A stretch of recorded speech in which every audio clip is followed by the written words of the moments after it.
completely befuddled. Don't worry about your water. Why not in front of you? Why behind you? You don't want to think about it. I didn't want to. There's a lot of people on Arrakis that listen to this. They'll know if there's water. Yeah. They'll know if they'll listen to my water soft body and my liquidy voice, and they'll know there's a glass of water right in front of him. Yeah, I can't trust him. I can't trust him. He is not the Muad'Dib. So I put the water bottle behind me so as to be more welcoming to our Iraqian, our Fremen listeners. Do you not have to say to that? That's a sign of respect. It's a sign of respect. Thank you so much. You know what? You're more than a Fremen. You're my best Fremen. So, welcome back to Arrakis, everybody. Welcome back. Thanks for sand walking over here. Oh, so the. By the way, this is like 3 months after Dune's come out. People think that it just came out on HBO, okay? I'll have you know. So all of our Fremen listeners are they love Max. They love it. Spoiler alert, Christopher Walken is the Emperor. Yeah. And then he was in that Fatboy Slim music video that says, if you walk without rhythm, then you won't attract the worm. Are they talking about Dune? Because if you walk without rhythm, if you do the sand walk, the worm won't eat you. Fatboy Slim. That's a name I haven't heard in a long time. From House Slimming.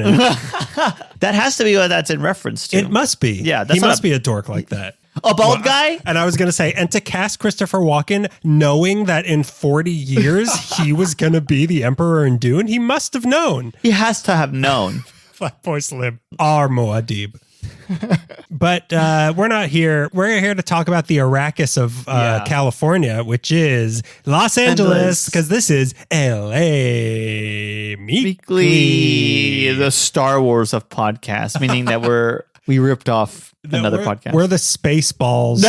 we're the parody of the ripoff of LA History Podcast, which is what we are. This is Daniel Zaffron from House MD. This is Greg Gonzalez from House. Which one was Josh Brolin from? Goonies? I'm from House Goonies. He's from House. Oh wait, no, that's his dad. I was gonna say he's from the Amityville Horror House. Oh, that's his dad.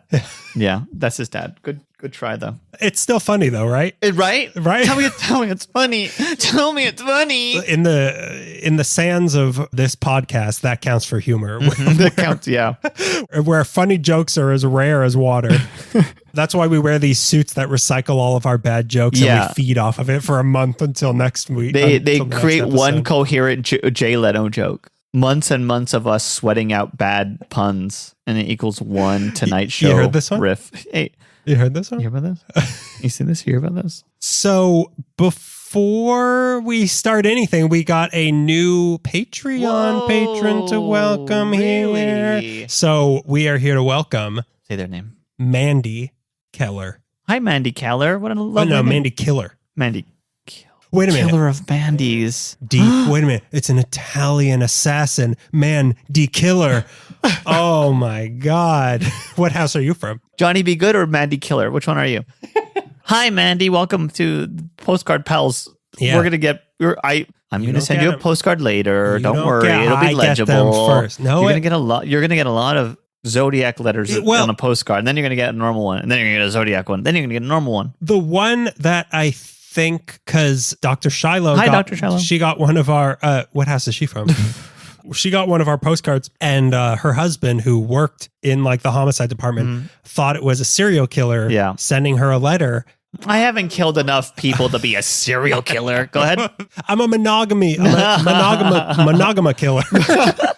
I thought it was mine. I think it might have been yours, actually. No, I saw it was yours. No, because, okay, Dr. Shiloh, reach out to us. Yeah, reach out. And if you see any worm sign, also let us know. Just let us know who wrote the Zodiac. Let us know that if Fatboy Slim was referencing Dune. Can you let us know? Please, I know that you have a direct line to Fatboy Slim. You're a professional. You probably know Fatboy Slim. We're amateurs. We don't even know what his real name is. Fat Boy Tholomew? Fat Tholomew, Boy Tholomew. Mm-hmm. Fat Bald Slim. You keep saying Fatboy Slim, and I keep thinking we're talking about Moby. I keep saying Moby in my head. I always get the two mixed up. But Moby's more about whales. Fatboy Slim is more about sandworms. So that's how you can tell. That's how you know. He's from a water planet, Moby.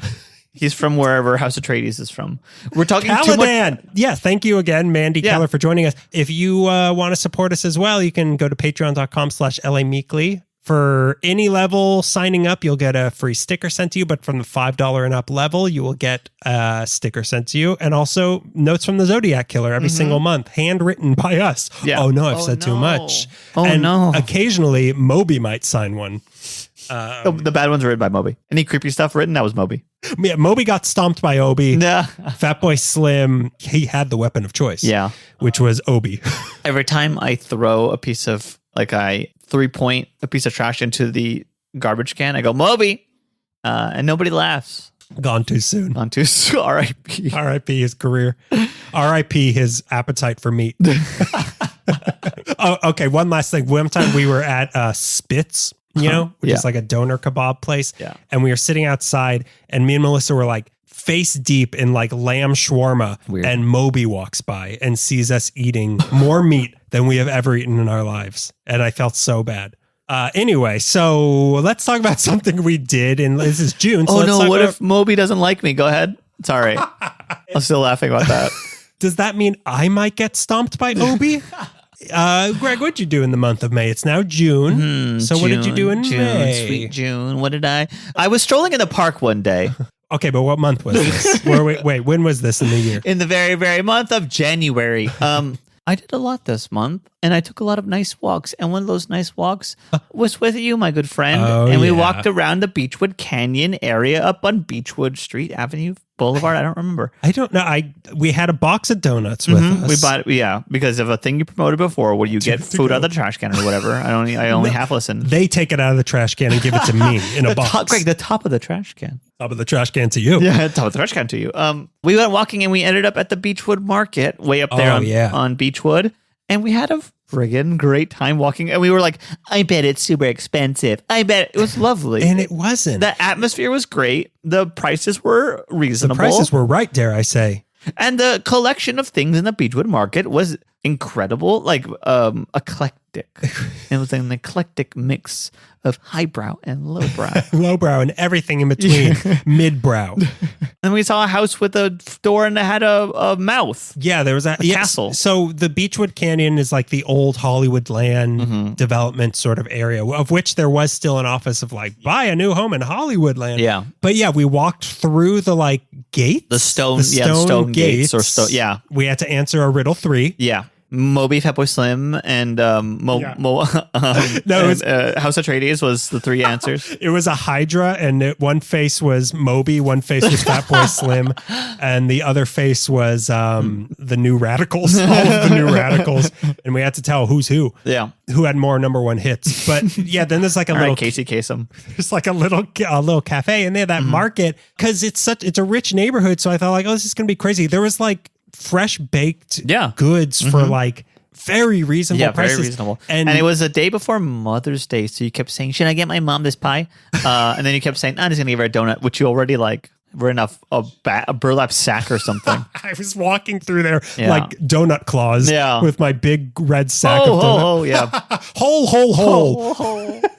No, it was such a, I love those quaint, it was like a mountain town little market. That's exactly what it was that had kind of cool things in it. I loved going there. That was a lot of fun. It was a lot of fun. We had a good walk, and we did badass word talking upon all these different podcasts and all these different personalities that are well loved in our community. And you're listening to us right now. People that are well loved, like Donald Trump, Rick Rudy Caruso. Rudy Giuliani, Rudy Giuliani. Yeah, that was and there's so many other, there was the Theosophical Society and the Crotona. And then you kept accusing, I think, the Crotona Society of, they own this too. I bet they own this. As loud as possible. You someone's house window was open, you stuck your head in. I bet they own this You're too. Owned by Big Crotona. You guys are all horny and weird, aren't you? You're artists. I bet you're poets. That's a sign of respect. Where I come from. But yeah, that was a nice walk. I was going to pick that. I was like, I know Greg's going to talk about this. Yeah, I didn't do much this month. I worked a lot. Well, you want to hear what I did? Yes, please. Well, I went to the Hollywood Land Market. No, it's another thing that I'm picking that's it's too late for anybody to go here, but the Beverly Hills Art Show, which I think actually happens twice a year, but it's, you know, that like big park where it says Beverly Hills? Oh, yeah.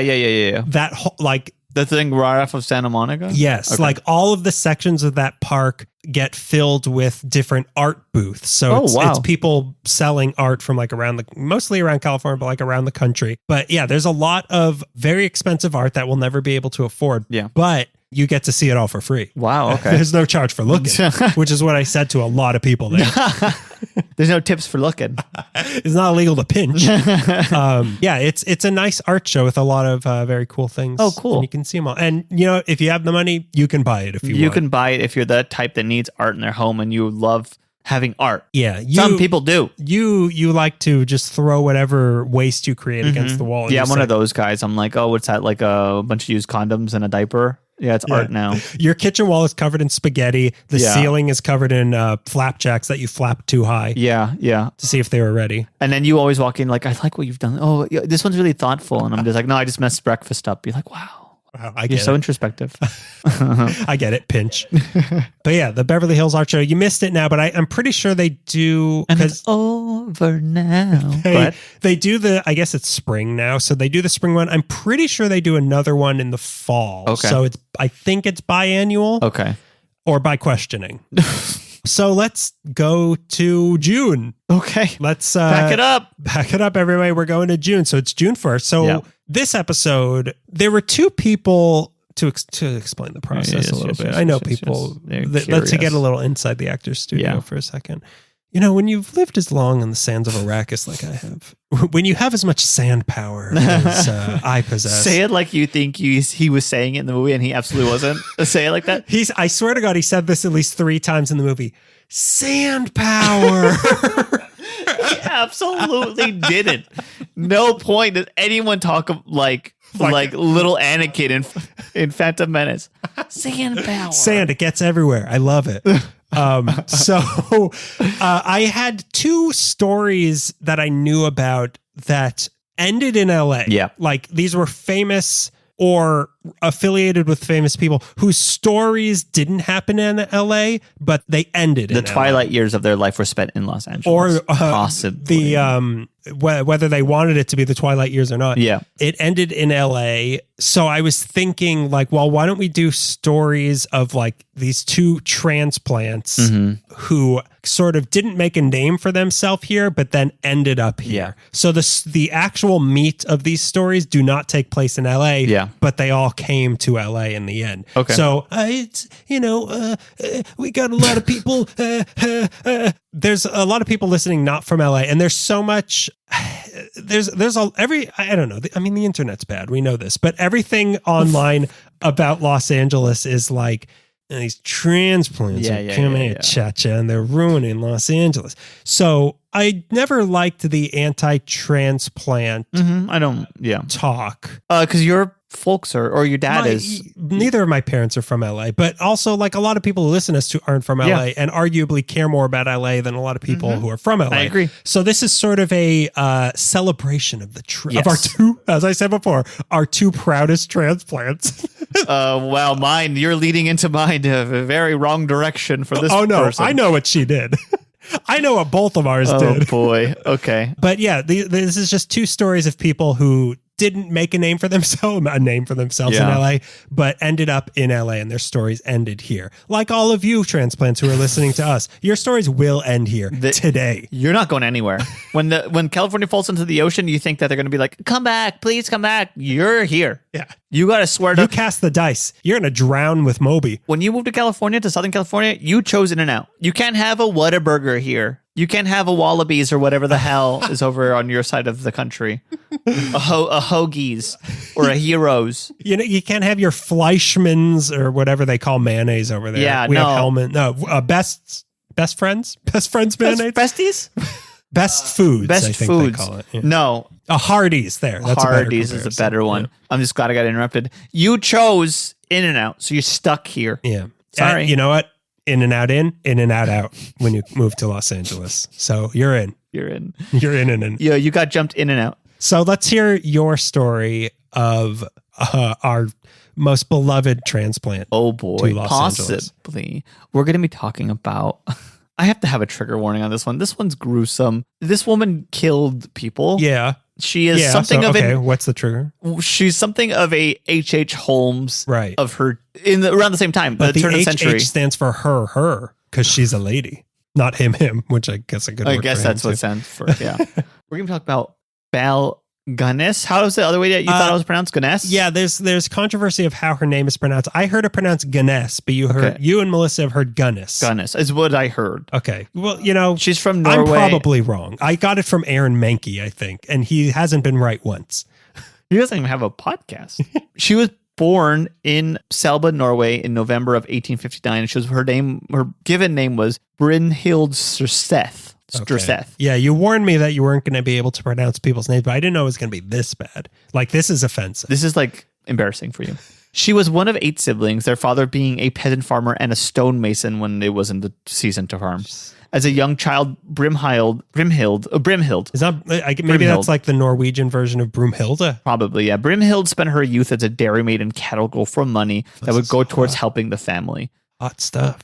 I got some information about Belle from a YouTube documentary put out by Midnight Crows Chronicles because she has the least annoying voice. It's actually a very good video, and it seems pretty thorough because I was also reading a book on the side and the facts were lining up. So I imagine this video is pretty accurate. According to this video, she herself sourced an Irish TV documentary by Anne Barrett Vistby that aired in September of 2006. Why is this important? Yeah. Tell me, please, because I don't know anything you just said. Because it featured an unsubstantiated rumor that was nonetheless widely circulated. The story from this documentary goes like this. In 1877, at the age of 17, Brimhild discovered she was pregnant. There was a huge scandal. There's no word on who the father of the baby was. And while pregnant, she went to a country dance and was assaulted by a man from a wealthy family. Brimhild fought off his advances and frustrated, the man kicked her in the abdomen, resulting in a miscarriage. Okay. Many who knew Gunness noticed her personality changed after that. The man who attacked her faced no repercussions from the law, and not long after this happened, he passed away from stomach cancer. Some people who study Belle Gunness point to this moment as a sort of catalyst, maybe activating something that had already been brewing inside of her. Brewing Hilda. She worked hard as a farmhand and managed over the course of 3 years to save up enough money to move to the U.S., chasing the American dream and escaping the miserable life in Norway that had made a farmhand of her. She was chasing it with a rope and a sack. She wasn't chasing as much as she was writing letters trying to get America to come to her. In her early 20s, she followed her sister to Chicago, her sister Nellie. Wow, so this could be H.H. Holmes. Yeah, in 1881. Okay. When does he do his thing? 1894? Yeah, it was maybe he was a little too young for this. A little bit. He was still just skinning young animals. He was still trying to find small animals. They're young. Trying to find a plot of land to, build a castle on. Once arriving to America off the steamship Tasso, she changes her name to Belle Peterson. She took the domestic servant jobs, but eventually landed a job at a butcher shop, which is like Babe Ruth, like picking up a baseball bat. Speaking of Babe Ruth, Belle is a stock woman. She was 5'7" and weighed 210 to about 250 pounds. She was strong. She was had a big frame. So her working at a butcher shop makes sense body wise. Like a lot, like she's a real Marty of a lady. They were saying it wasn't ladylike to do a lot of to just lift a cow over her shoulder and stuff. But she was just very strong. She's a very strong woman. I'm imagining the school chef from Matilda. Yeah, a little bit like that. Yeah. At the butcher shop, it's where she would meet the man who would become her first husband, Mads Sorensen, another Norwegian, and the two married in 1884. I said, as if I was thinking of Mads Mikkelsen. Oh, Mads Sorensen. Oh, the guy. The guy from Andor, whatever. So the two got married in 1884. And could you imagine this? It wasn't ideal. She was cold, unaffectionate woman who is said to have confessed to her sister Nellie that she was only with Mads because he had a nice home. Sounds like a Norwegian marriage to me. The two quarreled about money constantly. Now, over the next 10 years, they struggled, but in 1884, they managed to open up. It's either grocery. I read both a grocery store and a confectionery on Grand Avenue in Elizabeth called Sorensen's Candy Store. I guess it's a confectionery. But I don't know if they opened two stores or not, because the book said grocery store, everything else said confectionery. I trust a book because it's a book, but I know I'm not supposed to trust books all the time. No, never trust books. There's only one book to trust, and I can tell you more about it later. It's a pretty good book, though. It's Dune. It's Dune.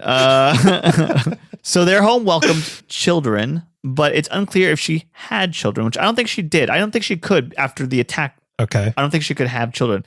I think really she collected unloved children around her. According to the books Heartland Serial Killers by Richard Lindbergh, which is the book that I was reading, it was rumored that the grocery store the Sorensens ran was actually a quote-unquote blind, but it wasn't liquor they were sneakily selling. It was children, infants.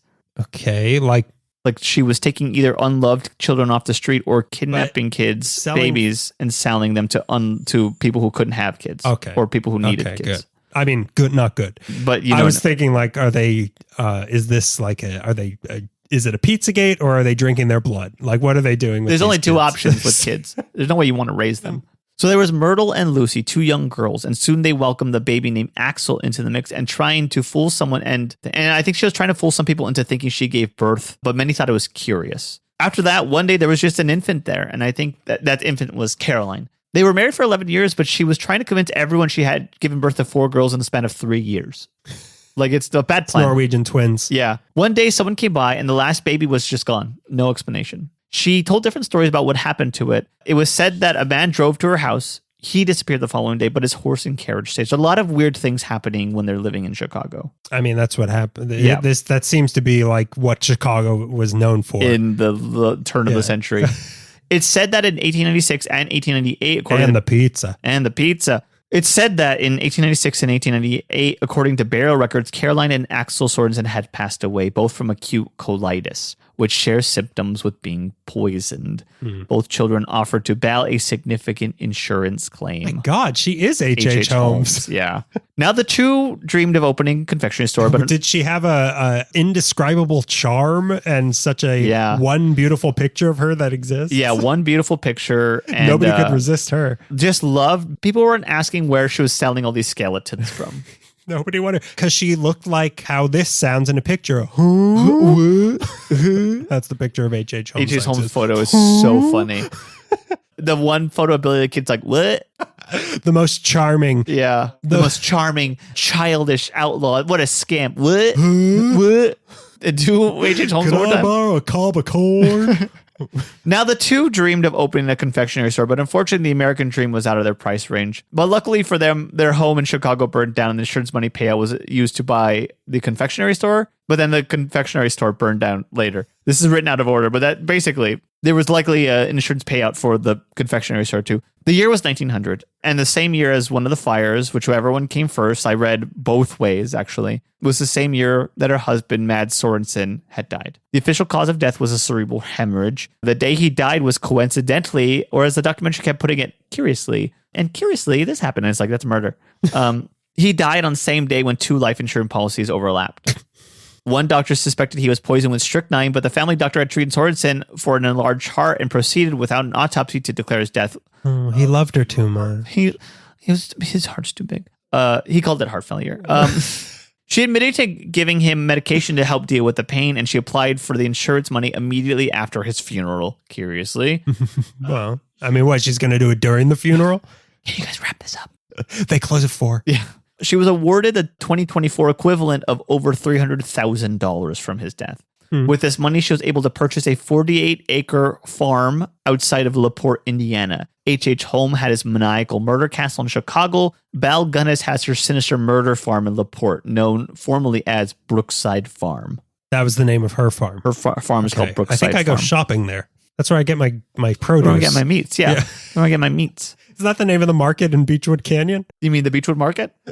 Yeah, that's it. AKA Brookside Farm, yeah. A subsidiary. Do not drink the coffee. Do not drink the coffee. Do not smell the rag. It does not smell like rosemary. Do not buy those children. Oh, but they're smiling at me. She took Myrtle and Lucy along with a new foster daughter named Jenny. Myrtle.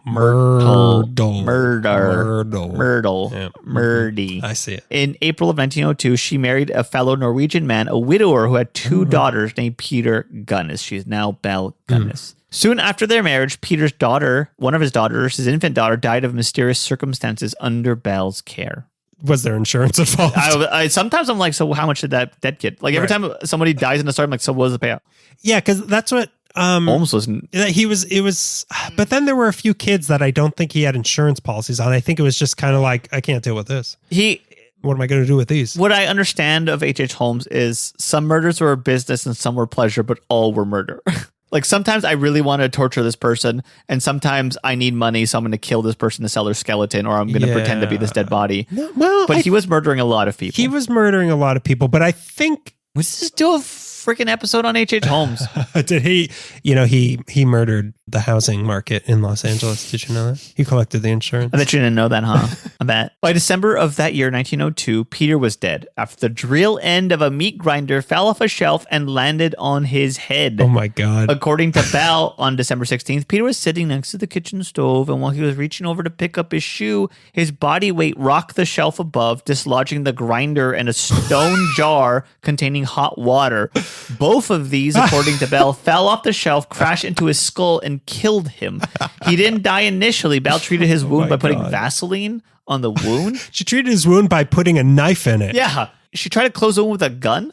And then in one crazy death spasm, he signed an insurance policy. His hand was just, he already was holding the pin to help put his shoe on his foot. So she treated the wound by putting Vaseline on it to ease the pain and laid him down. He was conscious, but he fell asleep. And Belle woke up to the sound of him groaning. He was dead before the physician could get there. The coroner determined that the height and weight of the items could have done that damage and that there was no foul play. I also read somewhere that there was a coroner's inquest into this because his daughter said, Jenny says something, but it'll get back to that later. But eventually there was found to be no foul play. Mm-hmm. But how strange that it didn't kill him, a skull fracture, but he died later.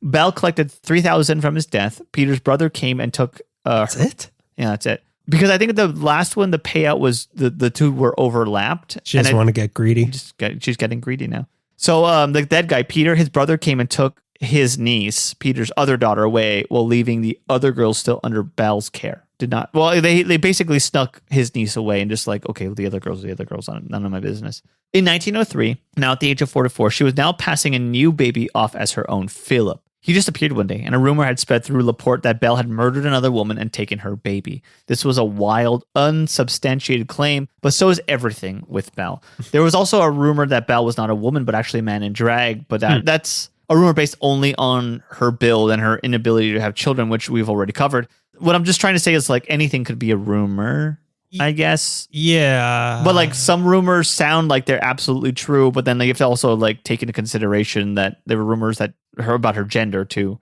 In 1906, the oldest of the girls under Belle's care, Jenny, disappeared. Belle told everyone she left to Lutheran College in Los Angeles. Mm-hmm. It was said that Jenny had told someone that her mother had killed her father with a meat cleaver and do not tell a soul. So the daughter, Jenny, was going around saying, or told a couple people that, which is how I think she had to go on the stand for the coroner's inquest and was like, I didn't say anything. I think after that, she disappears. Okay. So after the death of Peter, Belle began to put out calls for a company in the Lonely Hearts placements in the newspaper titled The Scandinavian. This is kind of what she's known for now. Being a lonely misconnection. Yeah. One of the Black Widow. Yeah, Black Widow killer. One of them reads, personal, a comely widow who owns a large farm in one of the... That's generous, Belle. Who owns a large farm in one of the finest districts in LaPorte, Indiana, desires to make the acquaintance of a gentleman equally well provided with a view to joining fortunes. Or best offer. Or OBO. No replies by letter are considered unless the sender is willing to follow up with a personal visit. Triflers need not apply. She's thirsty. Thirsty for money. Many middle-aged men would come to Brookside Farm and never be seen again. A lot of these men were of Nordic descent because she put out the ads in the Scandinavian. I imagine trying to connect with someone from their homeland, lonely in America, having settled in the upper Midwest or Great Plains. At one point, it was a different man nearly every week, and she would refer to them as cousins.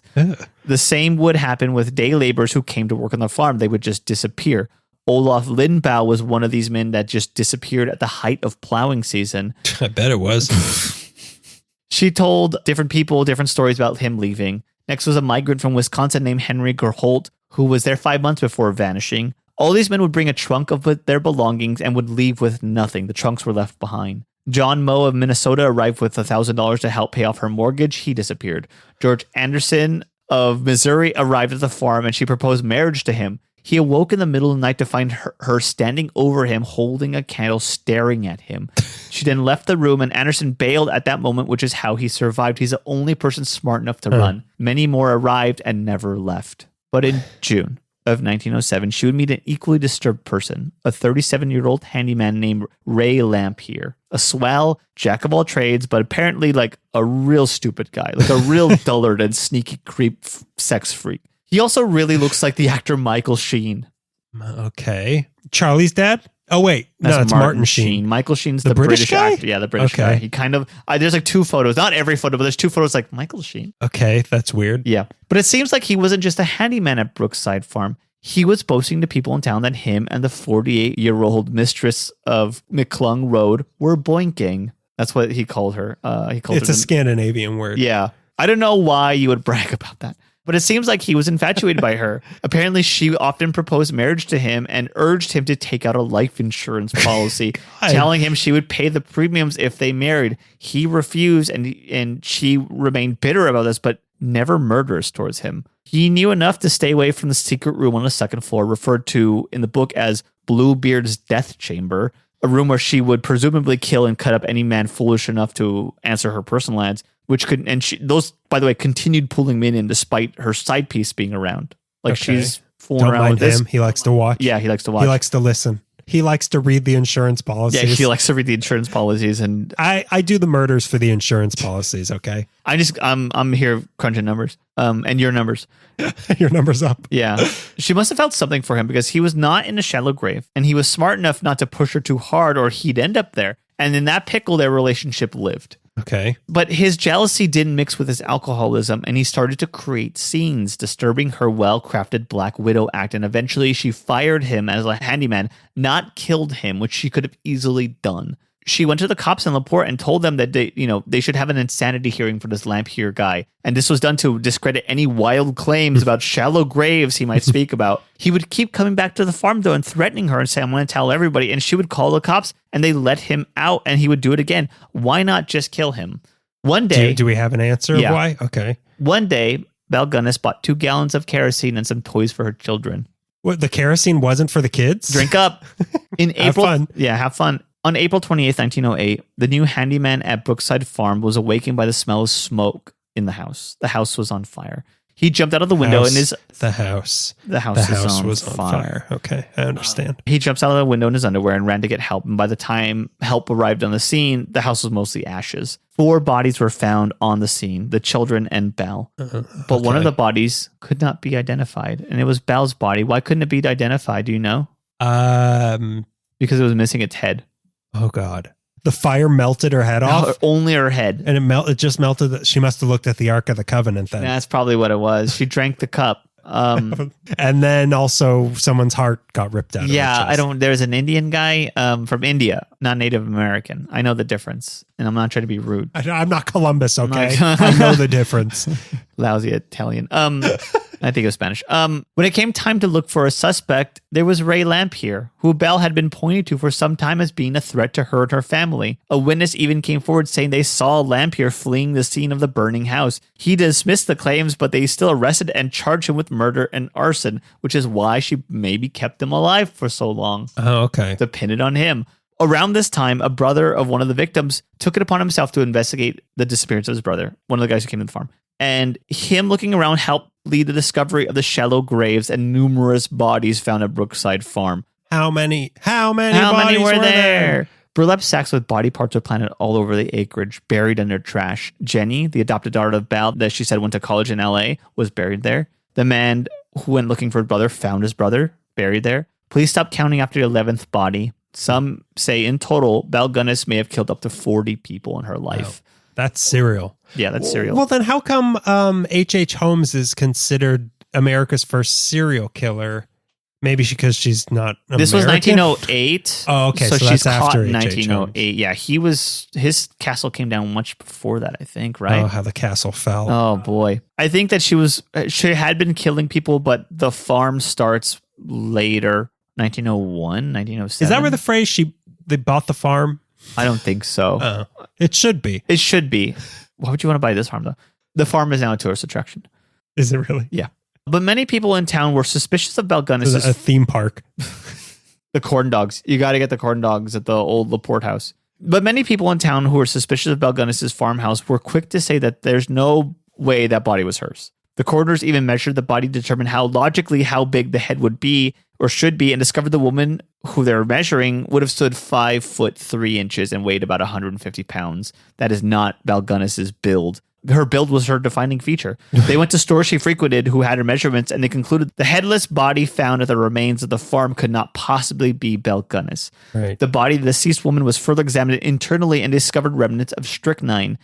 At the farm, they found a set of human teeth, a whole bridge, top and bottom, still connected, and the local dentist recognized these teeth as having once belonged to Belle Gunness. That, unfortunately, counted as evidence, and the coroner had to declare the body found on the farm to be of Belle Gunness. Even though at the trial of Ray Lampier, people speculated that the teeth were planted for this very reason, tests were done to determine whether those teeth would have decayed during a fire. They would, but it didn't matter. In November 1908, Ray Lampier was charged with the murder of Belle Gunness and her children. He was found guilty. I think he did 25 to life, but he died from tuberculosis before he could serve his whole sentence. Lucky guy. On his deathbed, he confessed to having helped her dispose of bodies, burying some, feeding some to pigs. Belle would often drug the coffee of men who would arrive and attack them. Sometimes she'd use chloroform or strychnine. He told the police that the headless body on the scene was a woman from Chicago who had answered the ad to be housekeeper at Brookside. This woman was drugged, killed, and mutilated for the purpose of staging Belle's death. Imagine if this person or one of these people narrowly escaped being killed by H.H. Holmes. Oh my God. Yeah. I was going to take a shower, but then I went to the car instead and I just kept walking. And I just want a quiet life here in Indiana on a farm. Yeah. Belle dressed the dead housekeeper in her clothes and left her false teeth at the scene to assure cops that they would think that it was her. Her children were chloroformed and smothered to death and left in the basement. This was all done because the brother of the missing man was coming to the farm. And if this man was coming already suspecting something being, foul, it was going to be really hard to trick or subdue him. He was not going to drink the coffee. He was coming here looking for his brother. So that's why she set the house on fire and escaped. She had to sell the farm. Yeah, she had to sell the farm. It was suggested that she withdrew a large sum of money from the bank before the fire. Lampier and her were supposed to escape together, but he was double-crossed, left with the crime all by himself, and she took off. Where, because when you think of serial killers today, and I often do, what was the inspiration? Where did they come up with these? Her and H.H. Holmes, where did they come up with these ideas that are so diabolical? Now you can look at the Zodiac Killer or whatever and be like, you listen to people like the BTK Killer and there's a guy from Canada and they're Wayne Gretzky. Yeah, Wayne Gretzky. He killed those goals. They look at the Zodiac Killer or Jeffrey Dahmer and they're like, inspiration. Inspirations. Yeah, cool, which is disgusting. But you look, you're right. You look at these people. It's just raw urge and it's compulsion. That's what drives serial killers. But to think how to double cross someone and to do such disgusting, horrible things, where does that come into your mind in that day and age when that's not even something people see in a newspaper, except H.H. Holmes. Yeah. But it's not they, kids these days plays these video games and then they kill everybody. That will always be the best argument against the video games are corrupting kids. Kids have all humanity will always find a way. People will be people. Man's inhumanity to man or woman and woman. Allegedly. So where was Belle Gunness? Yes, I would like to know. Where does this... Now, what does this have to do with Los Angeles? Many people through the years... pretending I know. But listener, I know. I like to make Greg feel like he's teaching me something. Many people through the years reported seeing her living in the woods of Indiana. Some saw her in the bustling streets of Chicago or New York or a small town in Mississippi. In 1931, a woman named Esther Carlson was arrested in Los Angeles after a suspicious poisoning death of Carl Lindstrom, an 81-year-old lumberman of Norwegian descent. I was going to say, that's a pretty Norwegian last name. Esther Carlson was a housekeeper, and the man's son had reported that $2,000 were missing from the dad's joint savings account that he, for some reason, opened with the housekeeper. Okay. Did you say what part of town this was in? I believe Long Beach. Okay. After his death, the money was gone. The son reported to the police and she was arrested. It was discovered at a Long Beach pharmacy that she had tried to buy arsenic. Although this woman was much thinner as age ate away her frame, she still bore resemblance to Belle Gunness. There's a photo of Esther Carlson. She does look like an older, thinner Belle Gunness. Why here? Why? I don't know. Why Long Beach? Not just here, Long Beach. Why Long Beach? I don't know why specifically Long Beach. I'm trying to think of Long Beach during the 30s. When did the earthquake hit? 34, I guess 32. So. I like this. Yeah, it was populated. And she also was aware of Los Angeles because she was lying to people about her daughter, Jenny Olsen, going to Lutheran college. Maybe like so many of our listeners, she wanted to move here one day. She wanted to see the beach. Esther Carlson died of tuberculosis in May of that year. It was never determined whether this woman was Belle Gunness or not. At the home of Esther Carlson was a photograph of 3 children who looked like the Gunness children who died in the fire. Many people who knew Esther Carlson, born Esther Johnson, confirmed that these 2 women were separate and they both had an urge that most female killers do of poisoning men and killing them for money. To kill specifically Norwegian men. Norwegian men. But the body in the farm can't be Belle's, right? So what happened to Belle Gunness? Okay, so where's the answer? So I know this is called Unsolved Mysteries, but like, who did it? Give me the concrete answer right now. Literally you whenever you watch Unsolved Mysteries. Yeah, but what happened? Okay, I flipped it over. What's part 2? So what happened? That's Belle Gunness' story. Yeah, because the way I heard it was like it's, from what it seemed to me, the consensus is like, yeah, this lady in LA was her. I believe it was her. It sounds like it. Because I know that's not her in the fire. No, I'm pretty sure that's not her. That can't be. Those are teeth planted. I know planted teeth. Okay? I know planted teeth. I planted a lot of teeth. Yeah. Okay. So in my enemies' necks. Yeah, and the necks of virgins all over this country. When I get really thirsty and the moon is bright, that's amore, baby. I'm an Italian vampire Italiano. Yeah. Count de Giorno. But that's a weird, because that's a weird, as Count de Giorno would say, but it's just weird that like for someone to look like her, to have the same MO, but specifically to be doing that to Norwegian men. Like, why Norwegian men? Was she angry about like this Norwegian guy that maybe, but like also because she's born and raised in Norway, she might just have like enough experiences to be able to talk to people, other men from Norway. That might be like the link between 2 things. It's like, oh, we get along. We know each other so well. Remember the homeland? I remember the homeland. And then you're suddenly... Yeah, here's a new land for you. Dreamland. That's how she lures people in. And she has a better chance luring someone in from Norway because she already has, like, we can talk about something. Or a conversation's already built up around it. And it's a cultural bias. Cultural bias. Heard of it? She's drawn to people from her own background. She should have been killing Swedish people. Yeah, she should have been killing Germans. Like we all were in the 30s. All right. You're going to like this story. Let me guess. The opening limerick is the song? I don't know what you're talking about. But okay. So I was talking to you about this story of what I'm about to do and how it revolves around a famously evil character from history. Was he evil? That's the thing. The more I learned about him, maybe it's just because I'm learning about him through someone who loved him's eyes. Yeah. It's like, I keep thinking like, he wasn't a bad guy. He got wrapped up and he probably had ill intentions, but like there's always like the maddest man ever lived. That's the thing. I think he might have been the maddest man who ever lived. Sure. I don't think he had ill intentions. That's the thing. But now let's get into my favorite transplant to Los Angeles. Okay. I never said Belle Gunness was my favorite transplant to Los Angeles. You did. You signed a contract, and I have your life insurance. Oh my God. You signed a contract for $4,000. Okay, so I don't know what song you might have been talking about, but Maria Rasputin, daughter of the Russian Creek. So we're going to be talking about someone remembered throughout history, no matter what country you live in's daughter. Okay. So have you seen Hellboy? You know the bad guy? This is his daughter. Is Rasputin the bad guy in Hellboy? Yeah, the first Hellboy, yeah. Really? Yeah.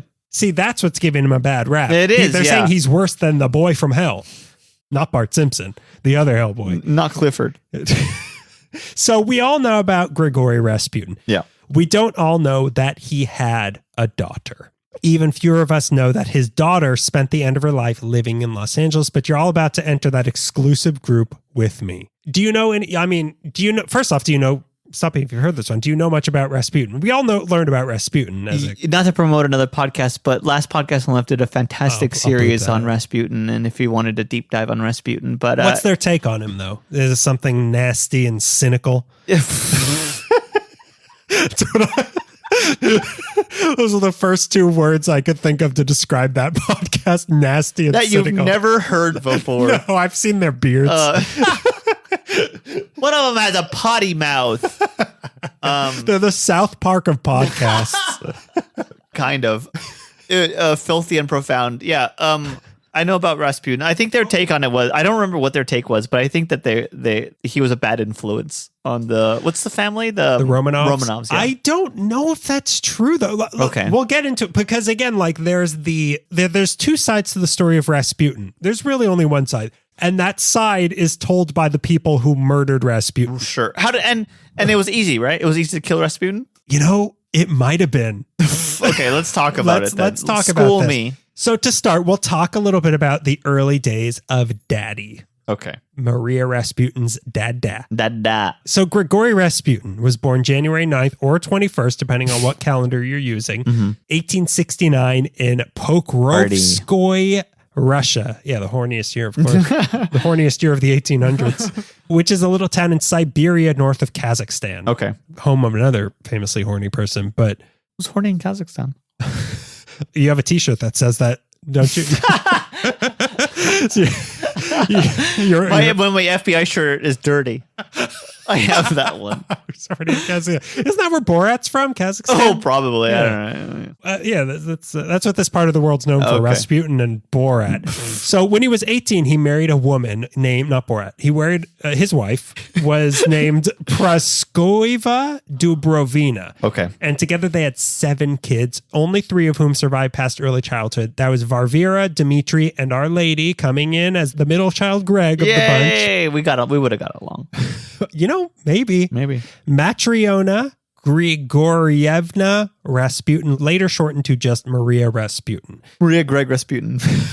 Yeah. Well, you're her dad too. So she was born March 27th in either 1898 or 99 in the same small town. And most of what we know about Rasputin before the story we all know about Rasputin, as told by the beards and the bozos, as told by the Junkyard Gang that you listen to. And also kind of the story we all know comes from Maria Rasputin. Okay. So that being said, while a lot of what we know are cold, hard facts, a lot of details are from the mouth of his daughter. So while it seems to all be pretty much true, some of the facts are a little rubbery. Okay. Plus, about 95% of his reputation, like I said, comes from the writings of the people who hated him and also killed him. And this research really made me, I like Rasputin. I think he's a good guy. Let's rack up all the people that you like. Mickey Cohen, Rasputin, Attila the Hun. You think Pizzagate is cool? I think pizza's cool. If it's related to pizza, I'm gonna think it's cool. Gotta be a little cool. You think Ty Cobb was a great baseball player? Wagner wrote some really good music. Okay, but like Hugo Boss, he designed some great suits. In the 40s. I don't know who he was designing them for. I don't know who could afford to buy suits in the 40s, but they were pretty nice. But like, I challenge you, like when you're challenging people now. Doing this research, I shined a flashlight upon Rasputin and I saw like, well, what's so bad here? Okay. Like I really challenge all of you, dear listeners, to think like, in your mind, would you just pull a toothpick out of your ear? Are you doing a magic trick right now? My dentist used it as a frame to hold up my teeth, but I need a pick. No, I have a toothpick in my hand. What? Wasn't he influencing the Romanovs to do things? What? I ask you this. What was he influencing them to do? Crap, what was he influencing them to do? Mm-hmm. Wasn't he just now to be a good father? To be a good father. If I remember correctly, I don't know what he was doing, but wasn't it putting like money in his own pockets and he was influencing him? And like he was what's a tongue worm from what's his name? Snake Tongue. Snake Tongue. Yeah, he's from the Lord Snake Tongue to Sauron. Yeah. Saruman. Excuse me, Lord Sauron. You've turned into Huckleberry Finn right now. You're picking your teeth with what? What? Huh? If you hear the sound of a fence being painted, you know that it's. I ain't the one painting it. I got Tom. Tom got another guy. But if you were a peasant from Siberia and you got thrown into the royal cart, the royal court of the king and queen of Russia, would you not be like, how about a little bit for me? Sure. Yeah. So what's so bad? What's so bad about that? If you had a part of your body that big, would you not? If you had a phallus that big. So now back a little more to Daddy. Let's talk about it a little more. Because even though this isn't a story about Rasputin, having a dad like this growing up has a pretty big impact on you. Yeah. So at some point when she was just born or sometime before, Rasputin the father, started claiming that he was having visions of God and the Virgin Mary, emphasis on virgin. But hey, being a new dad must be hard.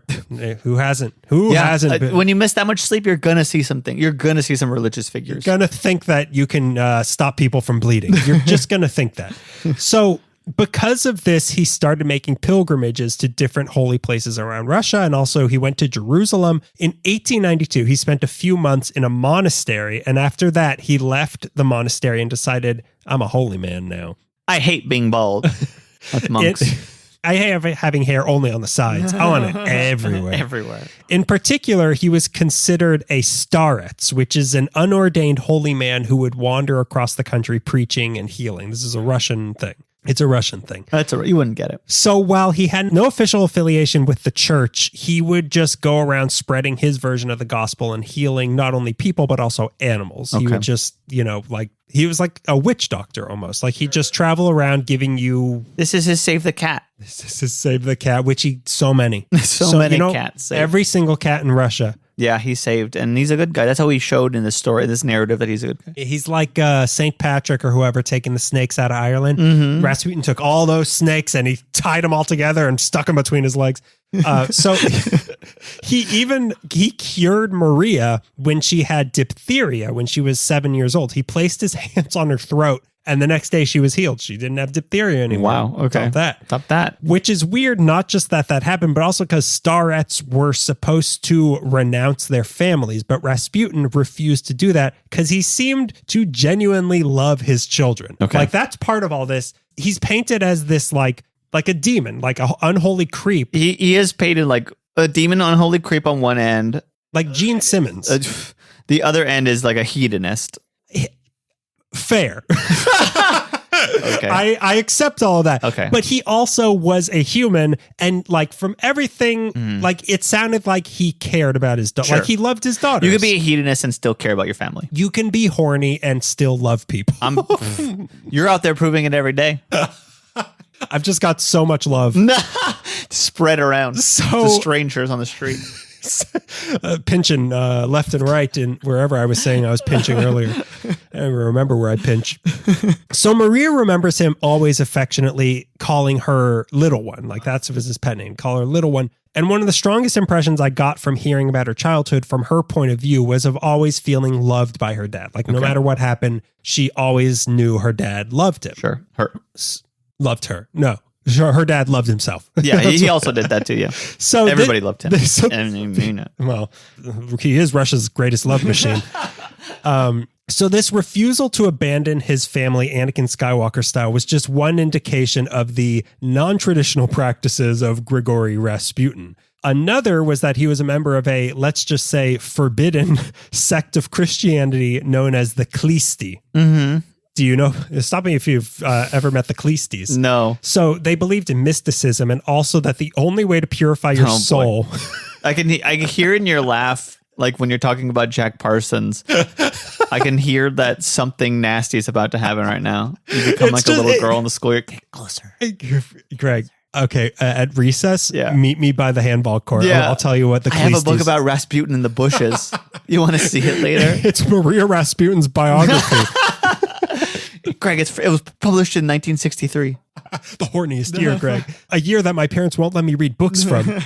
So they believed that the only way to purify your soul was to commit all of the sin out of it. Cool. I agree. Their method of choice, group sex in the name of Jesus. So they would have group sex until the cows or whatever livestock they have in Siberia came home. And his wife didn't mind because she said, and this is a quote, he can do what he likes. He's got enough for all.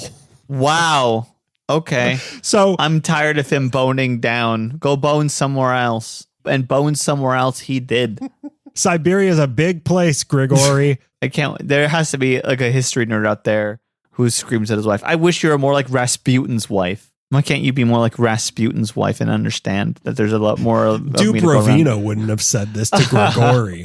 But yeah, like all of these Siberian peasants were just like, taking a shower once every month and just having group sex every night. Doinking and boinking. Yeah. So we'll get back to that later. Okay. A lot has been said about the magnetism and charisma of Rasputin, but again, it's H.H. Holmes all over again. Like you look at a picture of Rasputin and the only thing I can think of is like him. Yeah. Why him? Like, what do people see in that? He was like the tallest man alive at that time. I think he was like 7'9".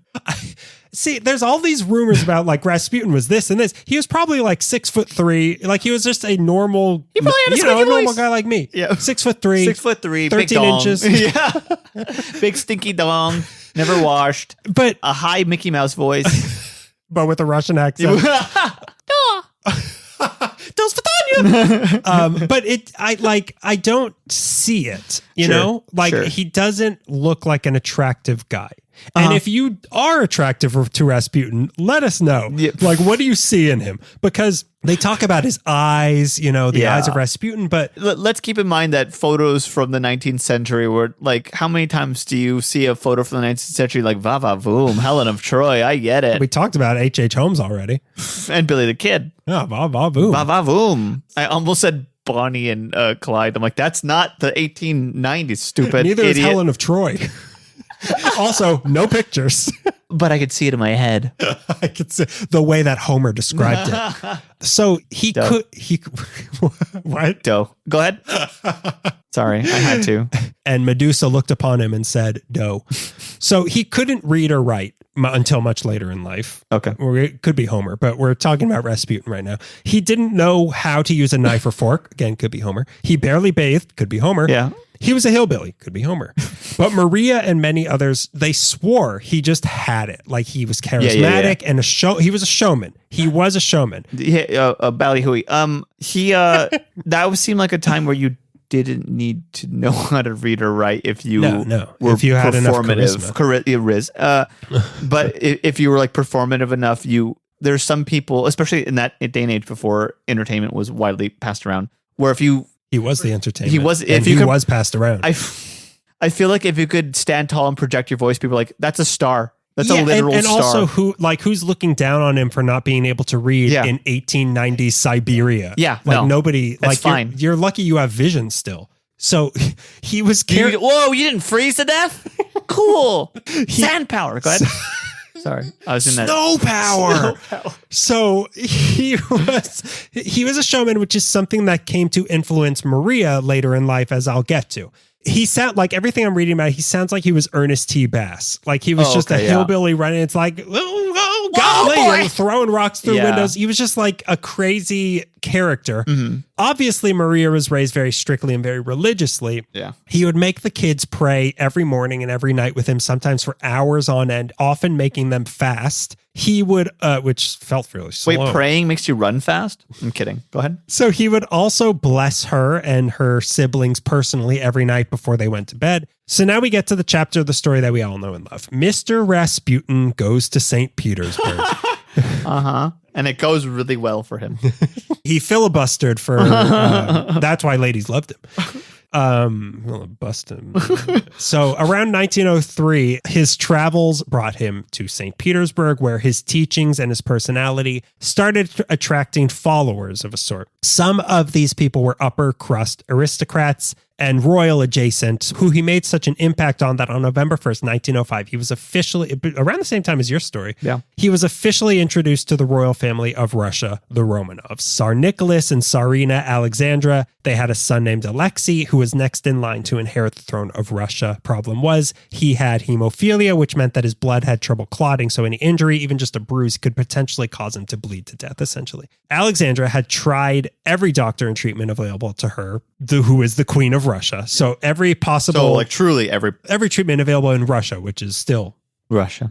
This is still very Russia. cold. It's very cold. But nothing was working, so she started turning to alternative solutions. Mm-hmm. Lo and behold... I've seen The Exorcist, welcome the devil in. That's how you can heal yourself. Lo and behold, this giant weirdo from Siberia was going around claiming to perform miracles of religious healing. So in 1905, Rasputin, unwashed, sex-crazed hillbilly from the countryside, was summoned to meet the Empress of Russia. Okay. She explained to him the situation, and he met the boy, and over time, Alexei's blood problem started getting better. So Alexandra became convinced that Rasputin was the only one who could save her son, and from then on, the fate of the Rasputins and the Romanovs became a total, you got chocolate in my peanut butter solution, but of death. So is it said if there's an actual scientific way that nobody knows for sure how exactly his dong got so long. How exactly did he keep pulling it? That's what you were asking, right? Yeah, right. So he keep pulling it.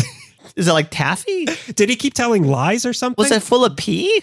They keep telling lies. So now you're flossing? What is going on here? I got something in my teeth. I got pizza talking in my about teeth. Rasputin getting you so, like your mouth is getting aroused and you need to satisfy it some way by sticking toothpicks and floss into it?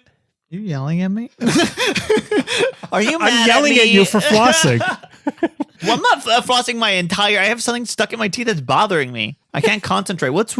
Start over. I couldn't listen. Who are we talking about? Is this Hitler? Who are we talking about? Is this the bad guy in Beauty and the Beast? What's his name? Stop. Oh, right. No, that's not him. How many times did they kill Gaston? Oh, not enough. How many times did the Lumineer set him on fire? Be our guest. That's the Lumineer singing it. Okay, so nobody knows for sure how exactly Rasputin was healing this kid. But there are two theories that make the most sense other than he was God. Mm-hmm. So one person who worked in the royal palace suspected that Rasputin was secretly giving the kid horse medicine that Siberian peasants would use to treat internal bleeding in horses. Wow. So he could have been doing that. Sure. And hey, ivermectin works. So he was the Joe Rogan of Tsarist Russia. Yeah. The modern theory, though, is that at the time, aspirin was pretty new and considered basically a cure-all pill. So not knowing what else to do, these doctors that were coming to look at Alexei were most likely giving him aspirin constantly. And that made your blood thin. Aspirin thins your blood, which would make it flow worse and make his condition worse. But when Rasputin came along, he told the Empress to not have doctors coming in bothering the boy so much, to just let him be. So inadvertently, Rasputin made it so that Alexei wasn't being given as much aspirin and his blood was allowed to thicken back up and made his condition a little bit better. So he might have actually been saving this kid. Yeah. Or he was God. Hear me out. I mean, he has the hair, so he's got the abs. So Rasputin's presence also gave the Empress confidence that her son was going to be okay, which was good not only for her, but for the boy as well. And the Tsar himself appreciated this, to feel some sort of like, maybe this will be okay. Yeah. For all this, Rasputin was basically ordered to live permanently in St. Petersburg. For whatever reason, Rasputin couldn't bring with him the whole family, but he and his wife decided that Maria and Varvara, her sister, would come move into an apartment with him in St. Petersburg, where they would be given a proper education and turned into little ladies. Little ladies with the bows in their hair. And lollipops also in their hair. So now Maria is living in St. Petersburg, and with her dad getting closer and closer with the royal family, I thought you were going to I thought you were getting mouthwash now. Do you mind if I use my electric toothbrush? Is that okay? Do you think it's going to come on the recording? Can I use a teeth whitener? So Maria herself started coming to the palace and hanging out with the four royal daughters, Olga, Tatiana, Maria, and Anastasia. I keep going between Anastasia and Anastasia. You got to pick one. Or as they referred to themselves, Otma. Otma. As they like to abbreviate their names. That's cute. Olga, Tatiana, Maria, Anastasia. Yeah. Otma.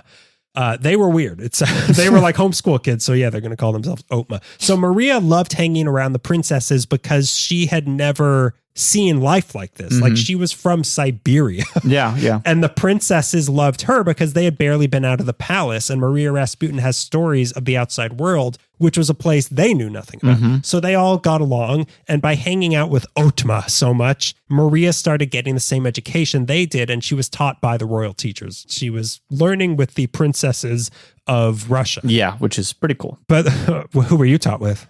Saudi princes. The mayor's grandchildren. So back in the apartment, she was mostly being raised by a servant her dad hired and also one of his many, many mistresses while he went around spreading his gospel and enjoying the general debauchery that came with his new power and fame. Right. He was famously having affairs with not only rich, high society women, but also any sex worker he could find. Like every... I was going to say every woman, not just the women, often these women's husbands also. Wow. He was everybody. He got it left and right and center.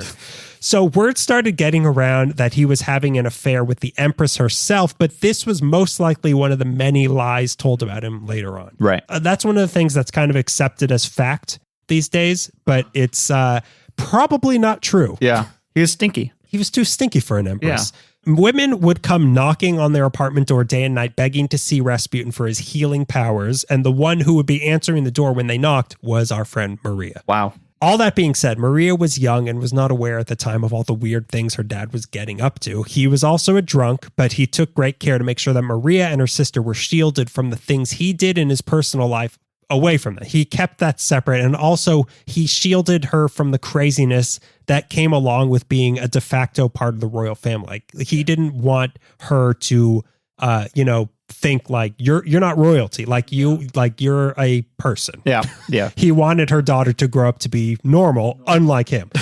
Again, he seemed to really care about Maria and her sister and wanted them to have a safe, normal life for a Russian in 1905 or whatever. Yeah. He was very protective of them, even in usual dad ways. Like if Maria had a boy over, Rasputin would allow them 30 minutes alone in the living room. And as soon as 30 minutes were up, Grigory Rasputin would barge in and tell the boy to leave. I'm not scared of your dad. I'm not scared of him. What are your intentions with my father? With my daughter. Imagine Rasputin barging in like, hey, man, sit on opposite sides of the couch. I'm the cool dad. I'm the cool dad, leave. Yeah. As he's like, he has like 5 women and 4 men trailing off of him. He has a traveling harem with him everywhere he goes. Hey, no hanky-panky in here. Shoes on, Buster. But of course, this chapter of the story ends the way we all know it ends. By the early 1910s, Rasputin, whether intentionally or just by nature of his deepening closeness with the Romanovs, found himself in something of a position of actual power. So this is where maybe you could say he was bad.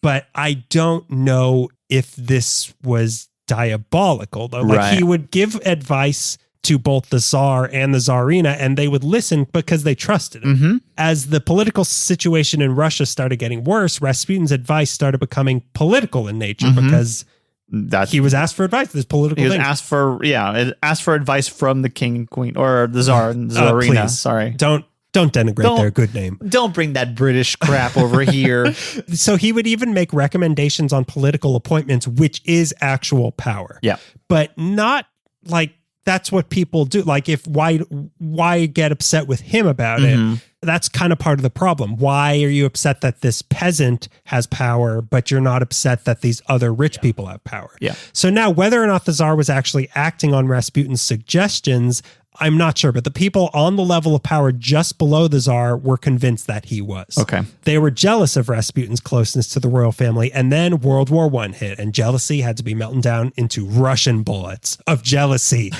They're green. They're green, soon to be red.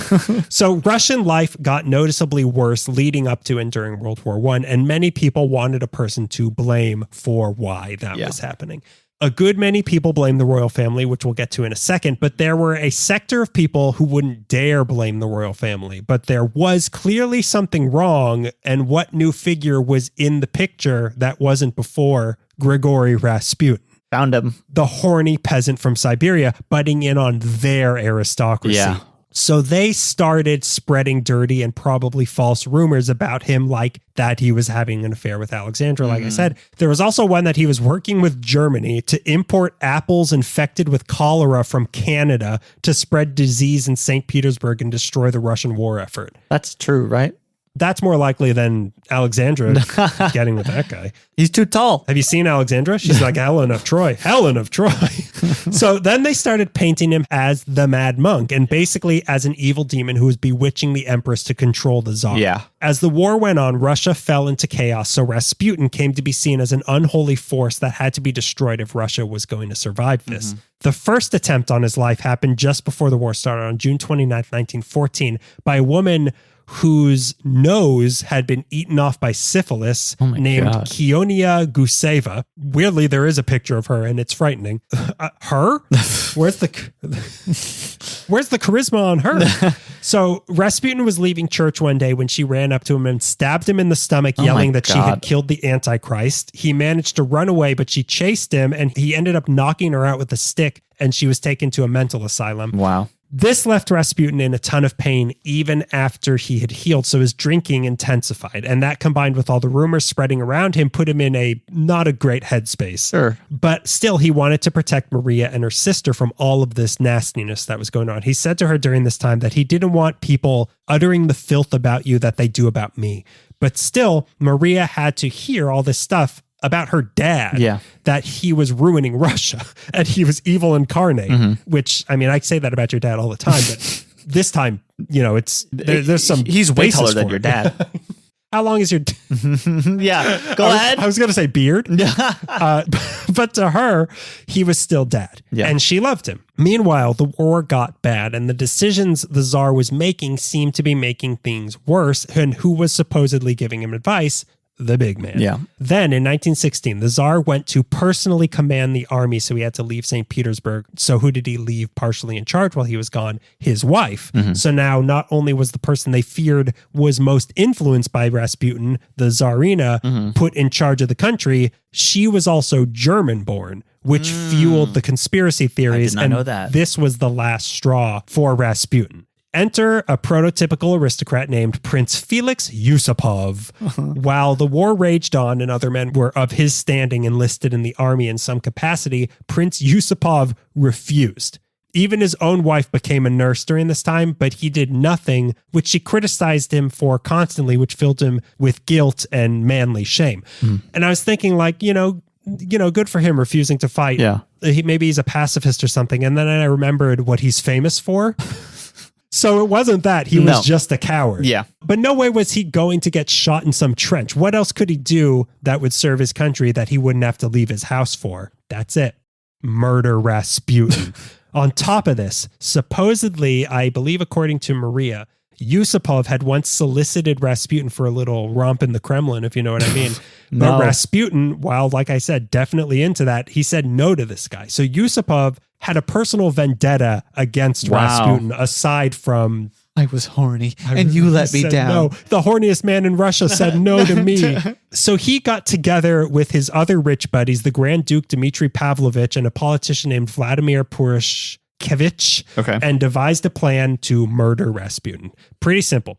They'd invite Rasputin to Yusupov's house, get him into the basement, poison him. So they did just that, and on December 16th or 30th, again, depending on what calendar, in the year 1916, Rasputin came to Moika Palace under the pretense of meeting Yusupov's wife, who was part of the royal family, but in reality was not home. They all went down into the basement where there was a spread of cakes and wine, so naturally old Grigory went to town. Unbeknownst to Rasputin, all the cake and wine was poison. Yusupov and his conspirators watched him guzzle and gobble, but nothing was happening except occasionally he'd rub his throat.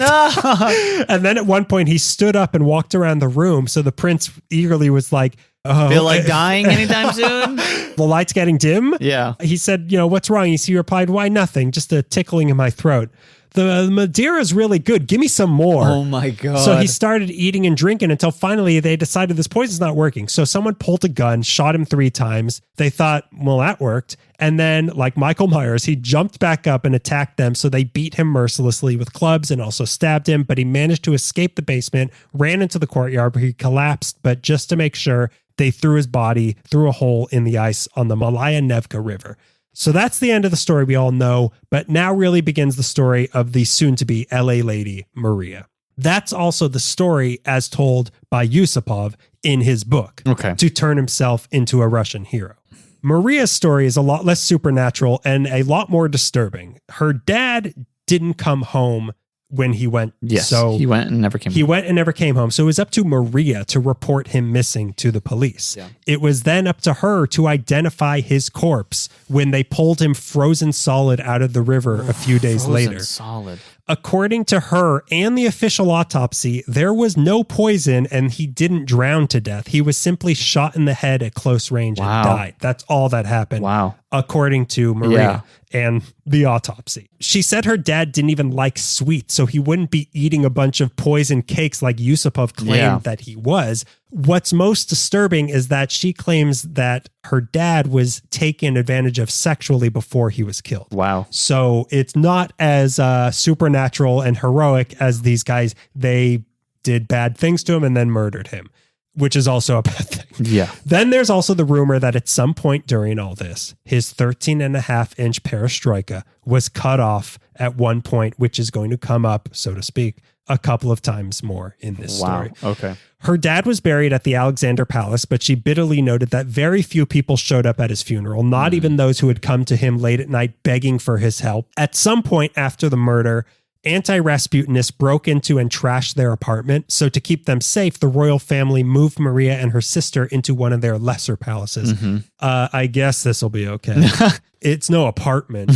Maria continued on this way, still seeing and being taught with the princesses, and then the Russian Revolution hit. Contrary to what Yusupov believed, killing Rasputin didn't stop the crumbling of the monarchy. No, in fact, it might have done the opposite. It angered a lot of peasants when they saw that finally one of us got into a position of power. And he's hot. He's hot as hell and so unwashed. But the second one of them got into a position of power, he was murdered by the aristocracy. Yeah. The guy who took command after what was about to happen happened even said, without Rasputin, there would have been no Lenin. Wow. So anti-Tsar resentment was growing and a civil war was brewing. So suddenly Maria found herself shacked up once again with the most hated people in the country, the Romanovs. One day, Maria and her sister went to the royal palace like normal when the empress came up to her and said, "Go, my children, leave us quickly. We are being imprisoned." She gave them, it was either a bunch of jewels or 50,000 rubles, told them, flee the country. Yeah. Maria and her sister fled immediately back to their mom and brother in Pokrovskoy, and in March 1917, the Tsar abdicated and the royal family was imprisoned. To add even more insult to injury, her dad's body was dug up during the revolution and burned. And according to them, when the flames hit his body, he sprung upright one last time. Back in her hometown, Maria met and married a boy named Boris Soloviev, who was exactly like her dad, and many people felt was the spiritual next in line to Rasputin. Okay, weird. He was there's a lot of weird dad issues that they're understandable. With a dad like that, who wouldn't want to marry him? He was a student of mysticism and had a growing reputation for hypnotism and fortune telling. He also had a growing reputation as a total dirtbag. He claimed to Maria that he spoke to her father's spirit during his seances and that Rasputin had something very important to tell her. Love Boris. So that was him. Give him money. Marry him and do what he says. Babies, make Boris babies. So he also described Maria, his wife, as not even useful for sexual relations. He helped a group of royalists in smuggling money and goods to the imprisoned royal family in hopes of them using it to escape, but some say he was just pocketing all this money for himself. God. Then things escalated in 1918 when the entire royal family was murdered by the Bolsheviks. But where Maria saw a tragedy of losing her closest friends and surrogate family, Boris saw opportunity. He was one of the first guys to hire girls to pretend to be Anastasia Romanov, who had saying, she somehow survived. Yeah. And he would ask rich Russian families for money to pay for her escape from Russia, and then he would just keep the money. Wow. But then the Bolshevik crackdown spread to seemingly anyone associated to the royal family, and Maria's mom and brother were arrested and sent to a gulag. Oh my God. Boris, to his credit, tried to break them out, but he himself got arrested and Maria had to bribe the army to free him.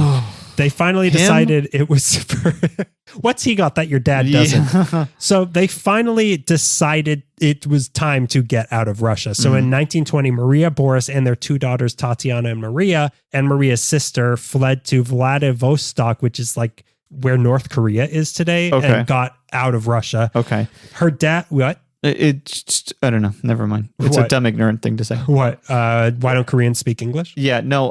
It always surprises me that Korea and Russia are so close to each other. They're touching each other. They're neighbors. And what you should be surprised is how big Russia is. Yeah, that's what I tend to forget. Yeah, and we don't even talk about 80% of it. We're focused on really 20% of Russia.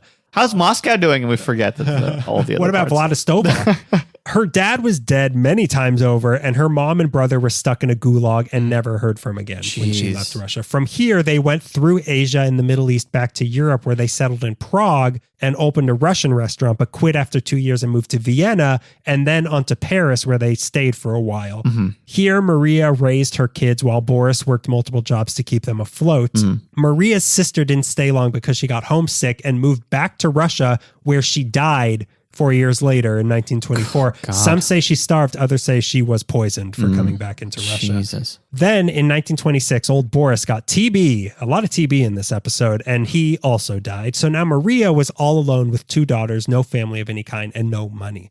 She took jobs working as a lady's maid, but also seemed to give herself to Russian exiles for money. Mm. It was around this time that Yusupov, who had also fled Russia, published his book about how he gloriously murdered Maria's dad. Right. She sued this guy for murdering her dad. I think I know where money's going to come from. She sued him for murder and defaming her dad to the tune of over $10 million 2024 dollars. I'm suing you for murdering my dad.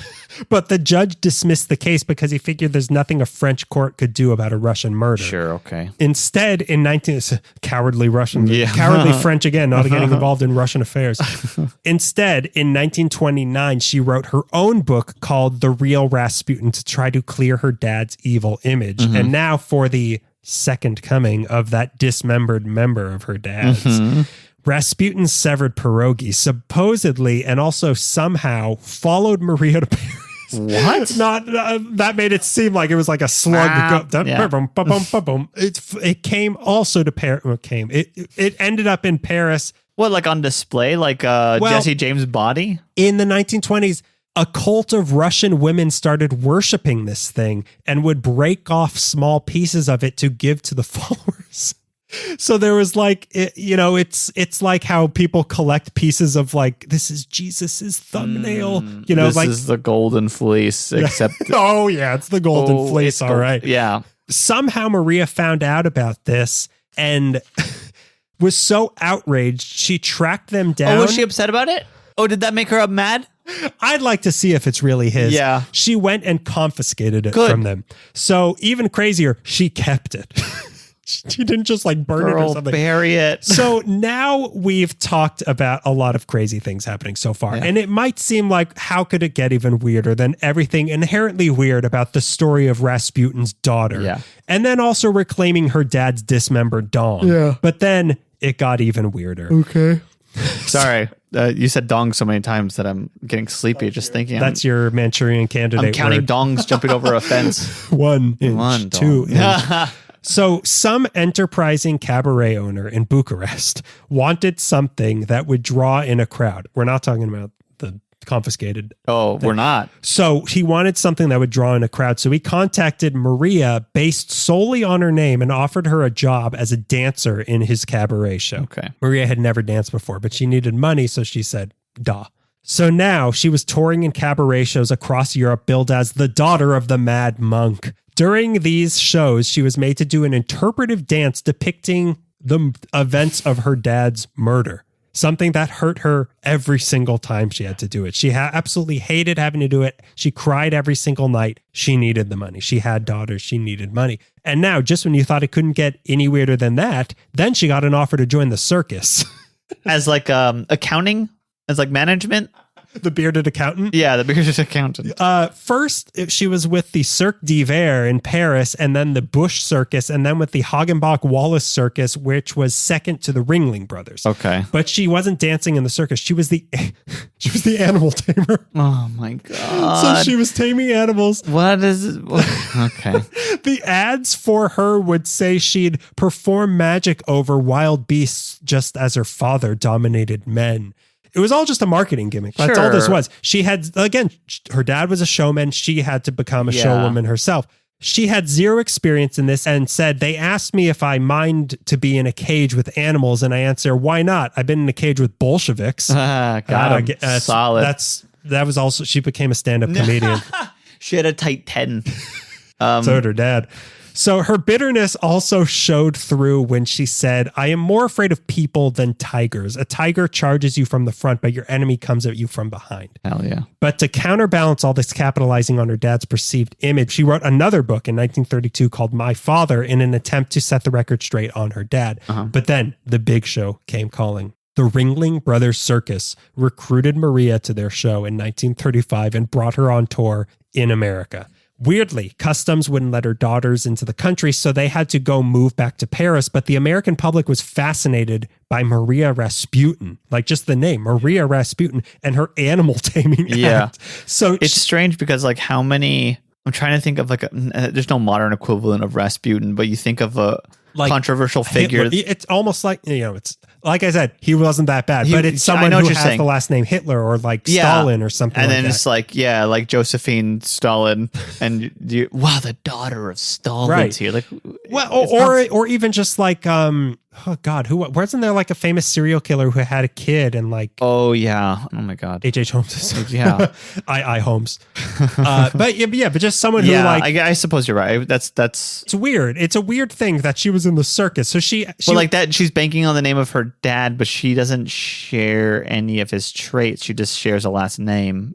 What traits did he really have? She was a showman, but she put on a show. I don't think Rasputin could really dominate and hypnotize men. She was just animal training. Sure. It was the same thing. He was training Russians. It's like Dracula's daughter. It's Dracula. That's the serial killer I was thinking of. So she would pretend to hypnotize the elephants. She even fulfilled every Siberian peasant's dream and got featured on a Wheaties box along with the other stars of the Ringling Circus. Maria Rasputin was on a Wheaties box. I have that one. But if you a fine vintage. Yeah. But if you had thought someone without any formal animal training doing it live in the middle of a circus could go their whole career without incident, I'm sorry to inform you, you would be wrong. God damn it. Not long after she came to America with the Ringling Brothers, Maria was doing an act surrounded by 2 lions, 2 tigers, 3 bears, 2 leopards, and 2 pumas. At some point in the act, she lost her balance and fell down, and a Himalayan black bear immediately charged her and began to maul her. She was barely saved by her colleagues and spent weeks in a hospital, hibernating, if you will. An induced hibernation. Yeah. So she did come back to finish out the summer tour with the circus, but once that was over, she decided it's time to retire from the limelight. Okay. And what better place to do that than in Miami? Welcome to Miami, Maria Rasputin. Bizarro, California. So by chance in Miami, she ran into a man she knew in Russia named Gregory Bernardsky, who is now an electrical engineer. The two hit it off, and suddenly Maria Rasputin's now married to this guy in 1937 and a full U.S. citizen. Cool. And now, 6 pages of story in, we finally bring this transplant home to Los Angeles. At some point in the early 40s, the two moved to L.A., and then World War II hit, and transplants had to be melted down into bullets. But for Maria Rasputin, while World War I didn't quite work out for her, World War II wasn't so bad. Okay. With all the men being sent to die in Europe, women inherited the factories and took all their jobs, and Maria Rasputin was one of these women. Okay. She became a heavy machinery operator in the shipyards of San Pedro. Whoa. Maria Rasputin. Yeah. Formerly on a Wheaties box because she was part of the circus because her last name is Rasputin and now her dad was murdered. And now she is Rosie the Riveter. She's Rasputin the Riveter. Rasputin the Riveter. So she ran the lathe, the drill press, and several other things that would slice both my arms off. But when the war ended and men started coming back to reclaim these jobs, she retired from heavy machinery. And then shortly after, her husband retired from her. This guy was both abusive emotionally and physically. And then in 1946, he just abandoned her. You can't treat me like that. I'm a heavy machine operator. I'm Rasputin's daughter. Yeah. So now Maria needed a new place to live. Since the 20s, with the Russian Revolution in full swing, upper-class Russians were fleeing the motherland in droves looking for a new place to call home. And for whatever reason, a lot of them chose Silver Lake. So Silver Lake became a big Russian enclave. Now, in 1946, with no friends or family, Maria Rasputin craved the security of fellow Russians, not that that had gone well for her before, and moved to a duplex in Silver Lake at 3458 Larissa Drive. Wow, okay. That's where Maria Rasputin was so close to where I grew up, Mom. Are you a Rasputin? Oh, no. You got to tell me if you're a Rasputin. That's the law. That's Rasputin's law. And here she settled into a mostly quiet life in Silver Lake. She did some babysitting and caregiving. She taught some Russian to make money. She'd give the occasional interview for some extra cash, which is where, like I said, some of the details became tweaked over time, either because of her memory or to squeeze a little extra cash out of the reporter. She went to church every week at the Holy Virgin Mary Russian Orthodox Cathedral, which is still there at 650 Mitchell-Turina. Even though many people there shunned her because of her evil dad. They didn't want anything to do with her. You read the wrong book. No, read my book. Read my book. Here's 2 copies.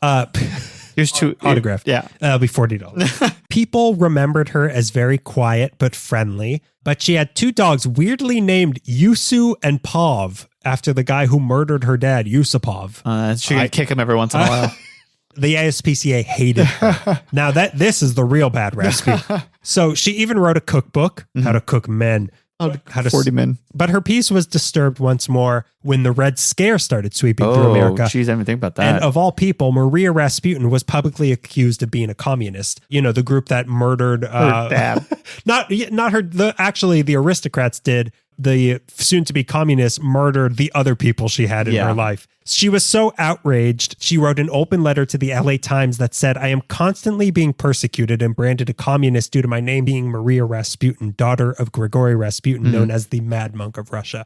I left Russia 28 years ago and am now a naturalized American citizen for which I thank God every night as I love the United States of America from the bottom of my heart. I wish to announce publicly that I am not a communist, even though my name is Maria Rasputin, daughter of Grigory Rasputin." She also ended up getting caught up in the Anna Anderson scheme, which was when that lady was going around claiming to be Anastasia Romanov, somehow survived. At first, Maria actually believed her, but I'm not sure if she was just reading about her in the newspaper or she actually met her. But the second she learned more or met her in person, learned a third fact. She was like, "This is not the girl I grew up with," and she basically confirmed this isn't her. Yeah, this is not my old friend. But she still made it her mission to try to explain to the world that her dad was not the guy everyone painted him as. In 1977, she teamed up with Patty Barham, who was the daughter of the owner of the Los Angeles Herald, and wrote a 3rd book about her dad called Rasputin, the Man Behind the Myth.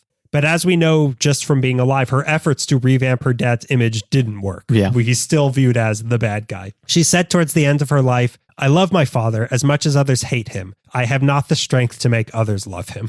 On September 27th, 1977, her neighbor got a call from her saying she was having trouble breathing. When the ambulance showed up, she was already dead inside her duplex, surrounded by pictures of the Russian aristocracy and her father. Damn. She's now buried in the Angeles Rosedale Cemetery. One of her daughters had died before her, but the other one lived until 2009, with Maria's grandkids now living in Paris today. Oh, wow. Weirdly, one of her daughters unknowingly met and became friends with one of Yusupov's daughter in school, and only years later did they find out how their families knew each other. Yeah. I'll ask my grandma I'll ask my grandma, you ask your grandpa, okay? You want to come over for Russian Christmas? Oh, no. There were a lot of people in LA who doubted that Maria Rasputin actually was Rasputin's daughter, but the evidence is pretty strong, especially considering there are pictures of her as a child with a man who is clearly Rasputin.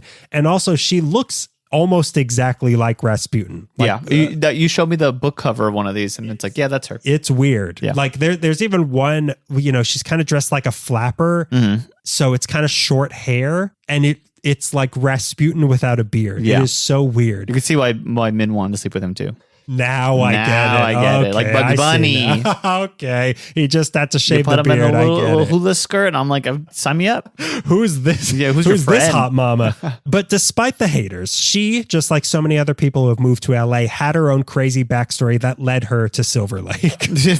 After spending years on the run, she finally found a welcome permanent home in Los Angeles. And now, to close it out, as promised, in 1994, a Storage Wars type guy bought an abandoned storage locker somewhere in LA, and judging by the contents of it, it was Maria Rasputin's old storage locker. Wow. One thing he found in there was what looked like a shriveled, preserved, severed, mythical, pecker. Oh my God. So he nabbed it, took it to DNA plates to confirm what it was, and he confirmed that it was a dehydrated sea cucumber.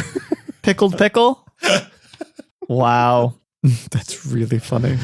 That's absurd. This should have been an episode just about famous Los Angeles dongs and how they made their way to LA. No one claimed this from the John Holmes storage facility. Recognize this? So yeah, there's two of our favorite transplants. Our favorite daughters. LA's favorite adopted daughters. God. But I'm glad that LA gave her some peace. Yeah.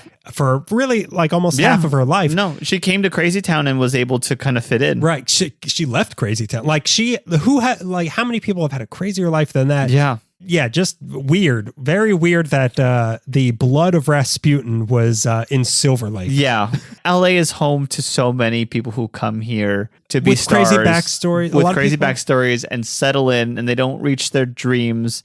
And then you just kind of hang out and become people Maria with crazy. Rasputin. Yeah, Maria Rasputin. They become people with crazy stories that never made it famous, and they're just among them was Maria Rasputin. But what's weird about her is that she made it big and then retired to a quiet life in Los Angeles. Yeah, but yeah, it's again. What did Rasputin do that was so big? Loved his daughter too much. Yeah, that's a and shame. Also other people's daughters. And that's a crime, huh? Weird story. Weird.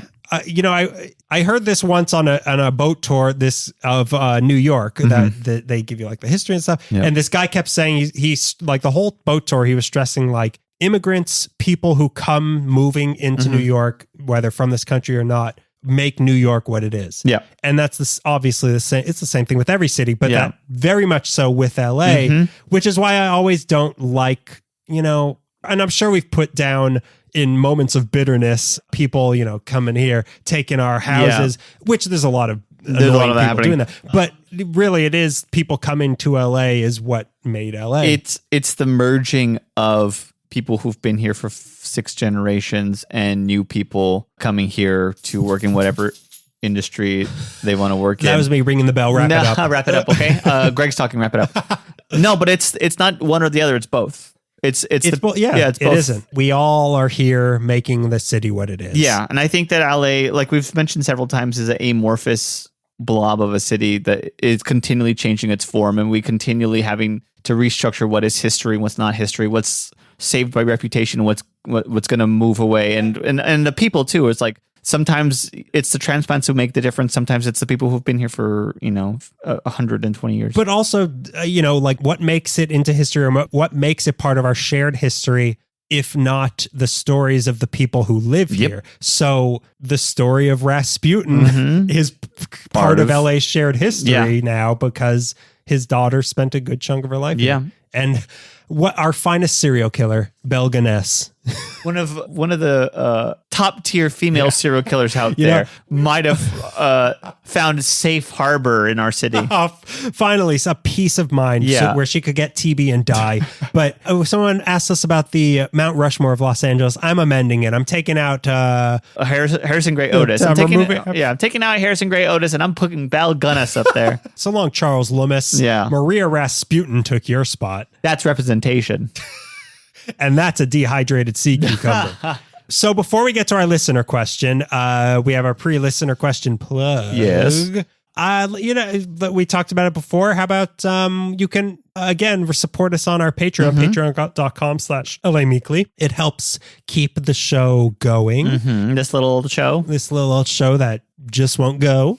This little show that was poisoned, and then when it didn't die, they shot it, and then they stabbed it, and then it jumped out of a window or something, and then they beat it to death and threw it in a river, but then it still sprung up a little bit. But then it saw a bunch of unpoisoned cakes and came back to life and started eating. Are you going to eat that? A hand comes out. You're gonna. I was just about to eat that.